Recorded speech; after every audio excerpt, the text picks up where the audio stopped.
नमस्कार दोस्तों शबनम केस में बहुत ही मुख्य इंसान सलीम के पिता ने एक ताज़ा बयान दिया है जिसमें उसने साफ साफ बताया है कि सलीम गुनहगार क्यों नहीं है और सलीम को क्यों फंसाया गया। साथ ही आप लोग को जानने को मिलेगा पूरी बात, उस रात की घटनाएं भी बहुत सारे लोगों ने बहुत बार सुना होगा, लेकिन मैं एक एक पहलू को जोड़ रहा हूं इस शबनम केस में। जब तक कि शबनम को फांसी नहीं हो जाती है तब तक हम आपको सच्चाई की तरह हर बात आपको बताएंगे, पूरी सच्चाई के साथ आपको सुनाएंगे कि सलीम के पिता ने क्या कहा अपने बेटे के बारे में। क्या सलीम के पिता को पता था कि उसका बेटा इस तरह का है, या पता था शबनम के साथ उसका चक्कर चल रहा था। उस रात जब सलीम घर से बाहर निकला था और देर रात आया था तो क्या सलीम के पिता को पता था?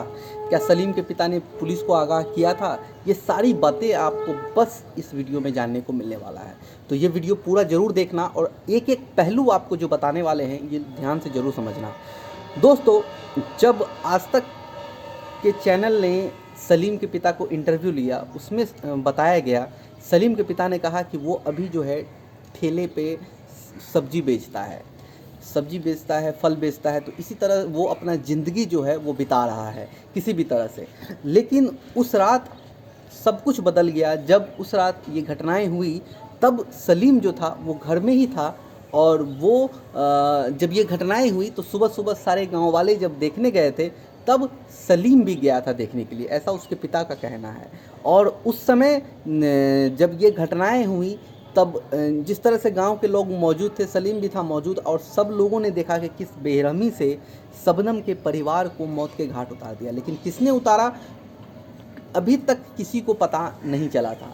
ये साफ साफ जो है सलीम के पिता ने कहा, और ये कॉन्फिडेंस से कहा कि उसका बेटा जो उस समय मौजूद था जब ये घटनाएं हुई थी वो घर में ही था मौजूद, सो रहा था। और बाकी सारे बयान को, अगर ये लाइन को देखा जाए कि बाकी सारे बयान में ये बताया गया कि सलीम जो था उस रात वो घटना को अंजाम दे करके वो वापस घर लौटा देर रात, और देर रात वो घर लौट करके सो रहा था। तब सुबह सुबह जाने का नाटक किया। अनजाने में ये सब सारी जो कह सकते हैं कि एक तरह से कि सलीम ये दिखाना चाहता था कि वो घर में ही मौजूद था, उसके बाद ताकि लोगों को शक ना पड़े इसलिए वो देखने भी गया था। तो इस तरह के कई सारे बातें थीं जो अलग अलग तरह के अलग अलग तौर पे सामने भी आया था, और इस चीज़ को पुलिस ने नोटिस किया था।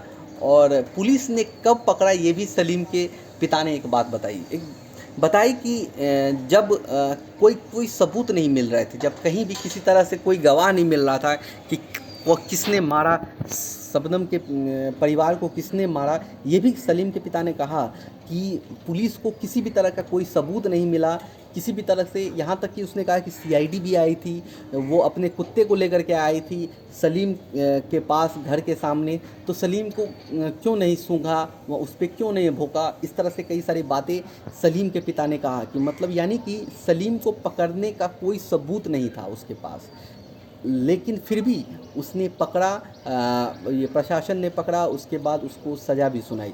और एक बात जो सलीम के पिता ने कहा कि एक कारण की वजह से पुलिस ने पकड़ा, क्योंकि शबनम के मोबाइल रिकॉर्ड पे जो था वो सलीम का नंबर था और उससे बातें करती थी। इस वजह से प्रशासन को लगा कि यही दोनों मिल कर के शबनम के परिवार को ख़त्म किया है। तो दोस्तों, इस वजह से जो है वो सलीम को पकड़ा गया। और इस तरह से जो है सलीम के पिता ने साफ साफ पूरी इंटरव्यू में इतनी सारी बातें बताई। तो दोस्तों, आई होप ये हर एक पहलू आप तक पहुंच रहा है और आप लोग समझ रहे हो। तो इसीलिए हमारा काम है आप लोगों तक हर एक हिस्सा को पहुंचाना, तो ज़रूर चैनल को सब्सक्राइब करके रखें। तो आने वाली वीडियो में हो सकता है कि आपको और भी कुछ नई नई बातें पता चले। तो दोस्तों, फिलहाल अभी के लिए इतना ही। मिलते हैं कि नई वीडियो में एक नई अपडेट के साथ। तब तक के लिए आप खुश रहिए, सुरक्षित रहिए। जय हिंद।